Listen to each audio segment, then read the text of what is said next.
اعوذ باللہ من الشیطان الرجیم بسم اللہ الرحمن الرحیم وآتوا الیتامی اور دے دو یتیموں کو اموالہم ان کے مال ولا تتبدلوا الخبیث اور دوسرا حکم اللہ نے یہ دیا کہ نہ تبدیل کرو خبیث اور ردی مال کو بالطیب ان کے پاکیزہ مال سے، اور تیسرا حکم دیا ولا تأکلوا نہ کھاؤ تم اموالہم ان یتیموں کا مال الی اموالکم اپنے مالوں کے ساتھ ملا کر، انہ کان حوبا کبیرا بے شک ایسا کرنا یہ بہت بڑا گناہ ہے۔ سورۃ النساء کی آیت نمبر 2 آپ کے سامنے تلاوت ہوئی ہے، آپ نے اس کا ترجمہ سماعت فرمایا۔ سب سے پہلے ربط آیات ہیں، ان آیتوں کا پچھلی آیتوں سے ربط کیا ہے۔ گزشتہ آیت میں اللہ تعالیٰ نے تقوی اختیار کرنے کا حکم دیا کہ اس اللہ کی ذات سے ڈر جاؤ جس اللہ نے ایک تو خلقکم من نفس واحدہ، تم کو ایک ہی جان آدم علیہ السلام سے پیدا فرمایا، اس اللہ سے ڈرو۔ دوسری جگہ فرمایا واتقوا اللہ الذی تساءلون بہ، اس اللہ سے ڈر جاؤ جس کے واسطے سے تم سوال کرتے ہو، جس کا واسطہ ڈال کے تم صلح کرتے ہو، سوال کرتے ہو، کوئی چیز مانگتے ہو۔ اور اس اللہ نے تمہیں ایک جان آدم علیہ السلام سے پیدا کیا، پھر جوڑے جوڑے بنا کر لا تعداد مردوں اور عورتوں کی صورت میں پھیلا دیا۔ اور یہ بھی اللہ نے تاکید فرمائی کہ والارحام، قرابت داروں کے حقوق سے متعلق اللہ سے ڈر جاؤ۔ انسانی حقوق کی ادائیگی یہ بہت ضروری ہے، ہر انسان کے اللہ نے حق بنائے، تو انسانیت کے حقوق بھی ہیں۔ ان انسانیت کے حقوق میں سے رشتہ داروں کے جو حقوق ہیں ان کو اولیت حاصل ہے اور انہیں لازمی طور پر ادا کرو۔ تو اجتماعی حقوق کے سلسلے میں اللہ تعالیٰ نے گویا کہ تقوی کو سب سے پہلے بیان فرمایا۔ اب آگے حقوق کی تفصیل آ رہی ہے، اللہ تعالیٰ حقوق کی تفصیل بیان فرما رہے ہیں، اور حقوق کے سلسلے میں رشتہ داروں میں سے سارے رشتہ دار جو ہیں وہ سارے ہی ہوتے ہیں، لیکن جو ان میں سے یتیم ہوتے ہیں اللہ نے ان کے حق کو مقدم رکھا۔ چنانچہ یہ اگلی آنے والی 10 آیتیں، یہ 10 آیات اللہ تعالیٰ نے یتامہ کے حقوق کے متعلق، یتیموں کے سلسلے کے متعلق جو ہے بیان فرمائی۔ یتیم چونکہ بے بس ہوتا ہے، کمزور ہوتا ہے، رشتہ داروں میں سے اگر آپ کسی کے حق ادا نہیں کرتے تو بعض رشتہ دار تکڑے ہوتے ہیں، وہ حق چھین کے بھی لے لیتے ہیں، بعض عدالت کے ذریعے لے لیتے ہیں، بعض جرگے کے ذریعے لے لیتے ہیں، بعض کوئی اور صورت سے لے لیں گے۔ لیکن یتیم چونکہ بے بس ہوتا ہے اور اس کا والد جو اس کی طاقت ہوتی ہے وہ دنیا سے چلا جاتا ہے، اور یہ بچے ہوتے ہیں معصوم بچے، یہ اپنے حق کی حفاظت نہیں کر سکتے، کسی سے حق لینا تو دور کی بات، جو ان کے پاس موجود ہے اس کو بھی کسی کے شر سے بچا نہیں سکتے۔ تو اس لیے چونکہ یہ بے بس ہوتے ہیں، کمزور طبقہ ہے، اللہ تعالیٰ نے خود ان کے حقوق کی بات فرمائی اور سب سے پہلے انہی کا تذکرہ فرمایا۔ کیا ارشاد ہوتا ہے؟ اللہ ارشاد فرماتے ہیں وآتوا الیتامی اموالہم، یتیموں کو ان کا مال دے دو۔ یتامہ یتیم کی جمع ہے، اور اس کا معنی ہے ایک ہوتا ہے لغوی معنی، لغت، جس زبان میں آپ وہ لفظ بول رہے ہیں اس زبان کے اندر اس کا معنی کیا ہے۔ ایک ہوتا ہے اصطلاحی معنی کہ اس کا معنی مراد کیا لیا جاتا ہے۔ تو لغوی معنی اس کا یہ ہے یتیم کا الگ ہونے والا، اور صاحب روح المعانی فرماتے ہیں کہ یہ عربی محاورہ ہے، اصطلاح اور زبان کے مطابق، یعنی عربی زبان کی اصطلاح میں، یعنی شریعت کی اصطلاح میں یتیم کہتے ہیں کہ جس کا باپ مر جائے، والد فوت ہو جائے اور وہ ابھی تک سن بلوغت تک نہ پہنچا ہو، یعنی وہ بالغ نہ ہوا ہو، تو بالغ ہونے سے پہلے پہلے جو بچہ ہوتا ہے، جو نابالغ ہوتا ہے، معصوم ہوتا ہے، وہ یتیم کہلاتا ہے۔ جب لڑکا یا لڑکی بالغ ہو جائیں تو پھر وہ یتیم کی فہرست سے نکل جاتے ہیں، کیونکہ وہ خود ذمہ دار ہو جاتے ہیں، بالغ ہو جاتے ہیں، سمجھدار ہو جاتے ہیں۔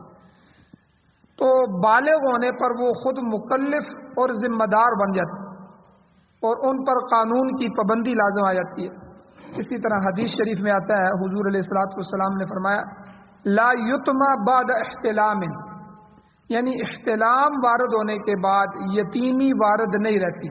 حدیث میں حضور نے فرمایا کہ وہ یتیم نہیں ہوتا جو بالغ ہو جائے، اور کہ ایک حدیث میں بالکل صریح الفاظ میں ہے لا یتما بعد بلوغ، یہ بھی فرمایا کہ بالغ ہونے پر یتیمی نہیں ہوتی، یتیمی زائل ہو جاتی ہے۔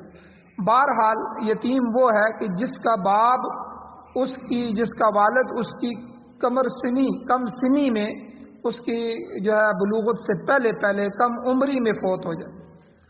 البتہ انسان کے علاوہ جو دیگر انواع ہیں جیسے حیوانات ہیں، پرندے ہیں، ان میں یتیم بچہ وہ سمجھا جاتا ہے جس کی ماں اس کی کم سنی میں فوت ہو جاتی۔ یہ جانوروں میں، باقی دوسری چیزوں میں اصول ہے، انسان کے اندر اصول یہ ہے کہ جس کا والد فوت ہو جائے جو ہے کم سنی اور نابالغی کی عمر میں، اس کو یتیم کہتے ہیں، عام اصول یہی ہے۔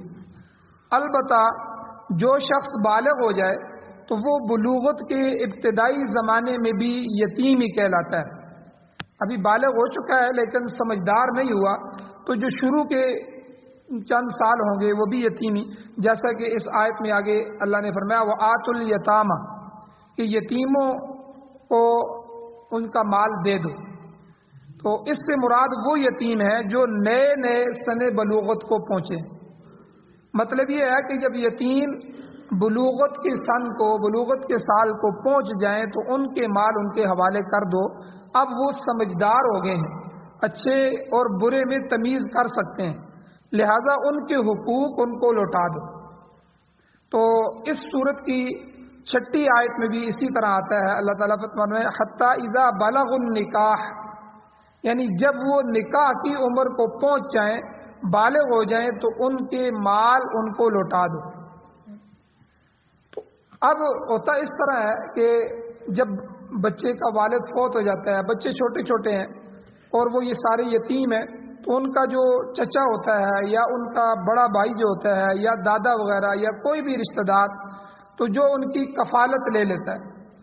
اب ان کو اللہ نے یہ حکم دیا کہ یتیم کا مال نہیں کھانا آپ، اور یہ جب سمجھدار ہو جائیں گے، بالغ ہو جائیں گے، تو ان کا جو کچھ بھی ان کا والد چھوڑ کے گیا ہے، جو پراپرٹی چھوڑ کے گیا ہے، جو بینک بیلنس چھوڑ کے گیا ہے، سب کچھ آپ نے ان کو لوٹانا ہے۔ اور جیسا کہ گزشتہ درس میں بھی بیان ہو چکا ہے کہ نزول قرآن کے زمانے میں، جب قرآن اتر رہا تھا، اس زمانے میں عورتوں کے ساتھ بھی بڑی زیادتی ہوتی تھی، ان کی حق تلفی ہوتی تھی، حقوق ضائع ہوتے تھے۔ اسلام نے ان لوگوں کو سمجھایا کہ دیکھو قانون کی نظر میں، قانون کی نگاہ میں، شریعت کی نگاہ میں مرد و زن جو ہیں، مرد اور عورت جو ہیں وہ یکساں ہیں۔ البتہ مردوں کو اللہ تعالیٰ نے ایک درجہ عورتوں پر فوقیت دی ہے، مگر اس کا یہ مطلب نہیں ہے کہ مرد عورتوں کو ذلیل سمجھنے لگیں، ان کے حقوق ضائع کرنے لگیں یا ان پر کسی قسم کی زیادتی کریں۔ تو اللہ نے یہ پیچھے بات سمجھائی۔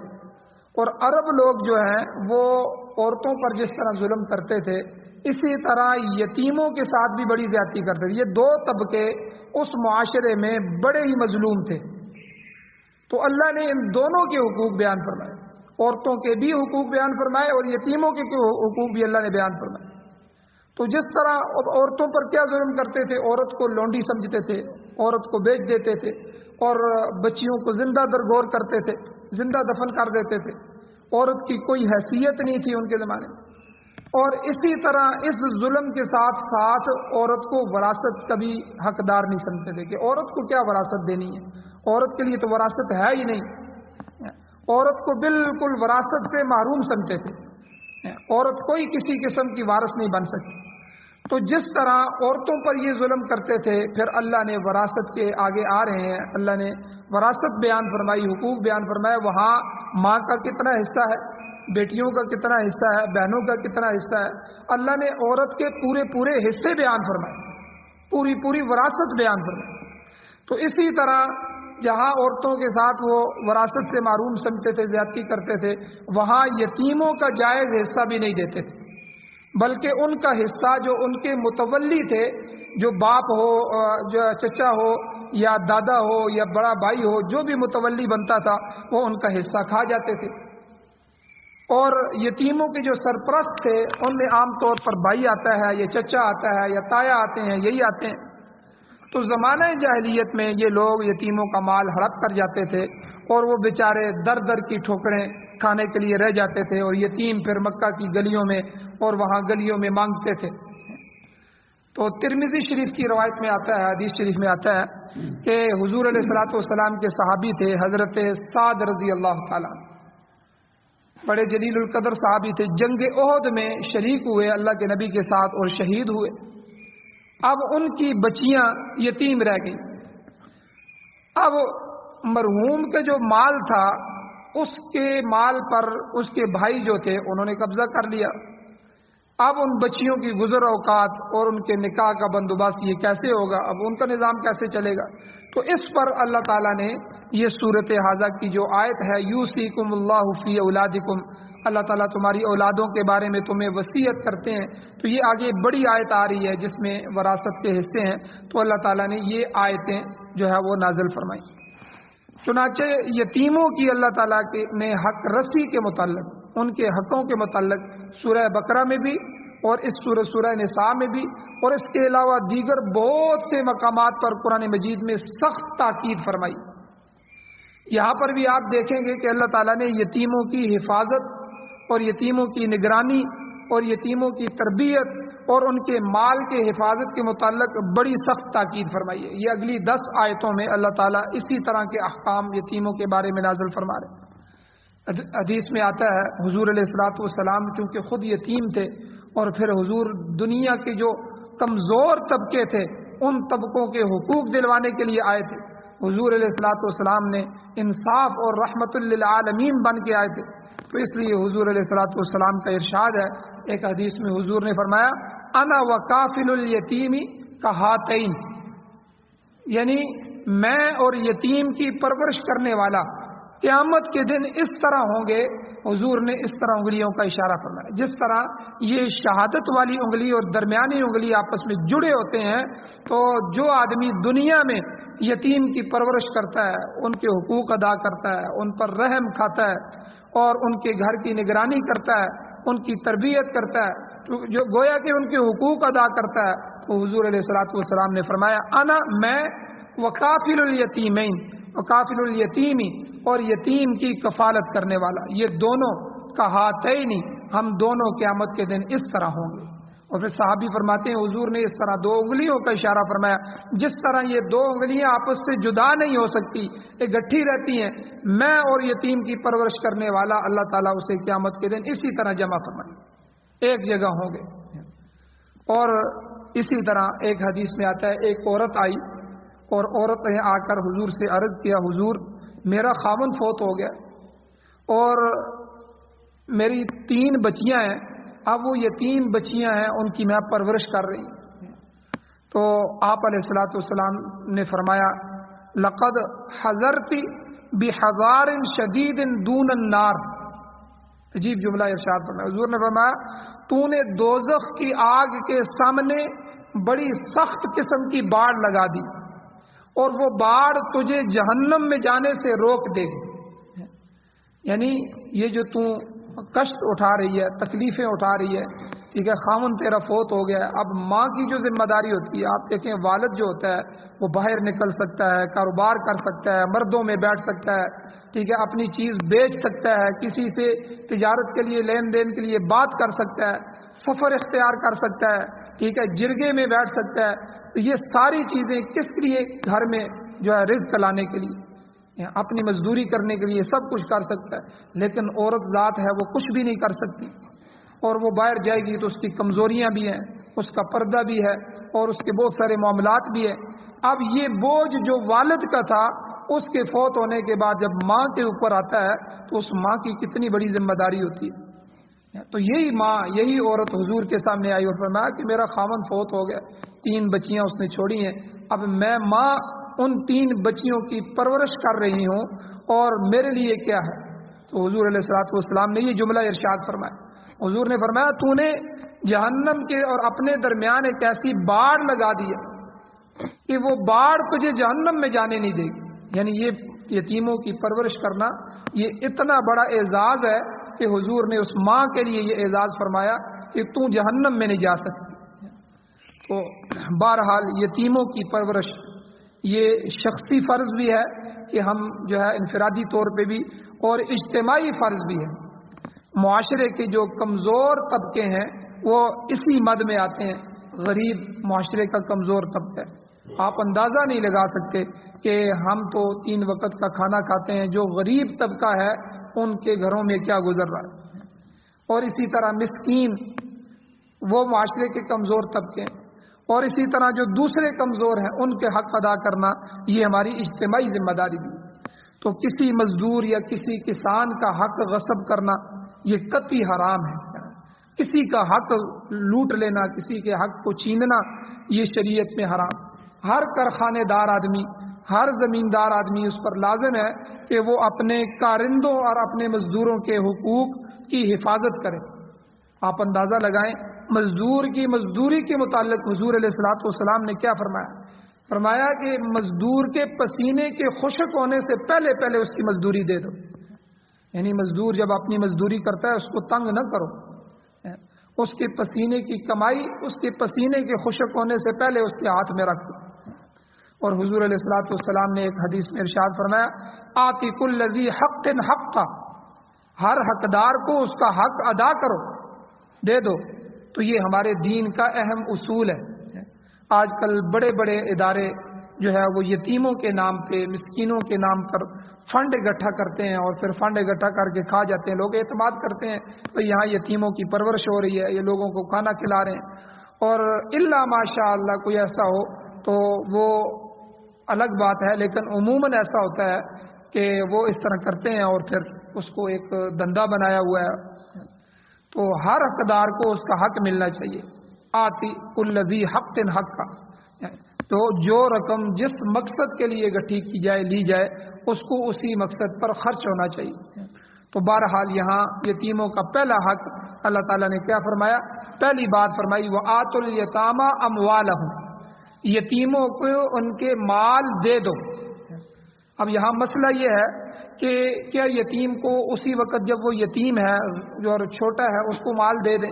نہیں، بلکہ اللہ تعالیٰ نے فرمایا کہ یتیم جب بالغ ہو جائے اور بالغ ہونے کے بعد سمجھدار ہو جائے. آپ علماء نے لکھا ہے اس کی ایک صورت یہ ہے کہ آپ اس یتیم کو تھوڑا تھوڑا مال دیتے رہیں، کچھ روپے دیں، اس کو کہیں کہ بھائی یہ خرچ کریں، پھر اس کو دیکھیں کہ یہ اچھے طریقے پہ خرچ کرتا ہے کیونکہ جب دنیا آتی ہے تو بہت سارے دنیا دار دوست بھی آ جاتے ہیں، تو وہ اس دنیا کو لوٹنے کے لیے مختلف طریقے سے.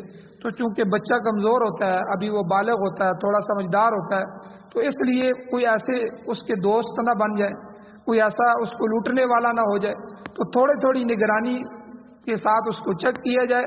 جب وہ سمجھدار ہو جائے تو اس کا سارا مال اس کے حوالے کر دیا کہ بھئی یہ تمہارے والد کی طرف سے چھوڑا ہوا مال تھا، ہم نے آج تک اس کی حفاظت کی تھی، ہماری ذمہ داری تھی، آج تم سمجھدار ہو گئے، یہ اپنا مال لو، اس کو خرچ بھی کرو، اس سے تجارت کرو، اپنے معاملات سنبھالو. تو اس لیے اس جملے میں اللہ تعالیٰ نے یہ ساری چیزیں بیان فرما دی. وَآتُوا الْيَتَامَىٰ أَمْوَالَهُمْ، کہ یتیموں کو ان کے مال ان کے حوالے کر دو، اس میں سے خرد برد نہ کرو، اس میں سے جو ہے اس کو ضائع نہ کرو. اللہ تعالیٰ سے دعا ہے اللہ ہمیں عمل کی توفیق عطا فرمائے. آمین. الحمد للہ رب العالمین والعاقبۃ للمتقین والصلاۃ والسلام علی رسولہ النبی الامی الکریم. یا اللہ ہماری کمیوں کو تائیوں کو معاف فرمائیے، درگزر فرمائیے، صغیرہ کبیرہ گناہوں کو معاف فرمائیے. یا اللہ معاشرے کے جو کمزور طبقے ہیں، غریب، مسکین، یتیم، بیوائیں، یا اللہ ان کا جو بے آسرا ہیں ان کے آسرا بن جائیے. یا اللہ ہمیں ان پر خرچ کرنے کی توفیق عطا فرمائیں. یا اللہ جو آپ نے ہمیں صدقات کا حکم دیا، زکوٰۃ کا حکم دیا، یا اللہ یہ معاشرے کو مینٹین کرنے کے لیے یا اللہ اس کی مساوات کے لیے ہے۔ یا اللہ آج ہم غافل ہیں، ہمیں ان حقوق کو ادا کرنے کی توفیق عطا فرمائے۔ یا اللہ قرآن و سنت کو سننے، سمجھنے، اس پر عمل کرنے کی توفیق عطا فرمائے۔ یا اللہ اس معاشرے میں ان قوانین کو لاگو کرنے کی توفیق عطا فرمائے۔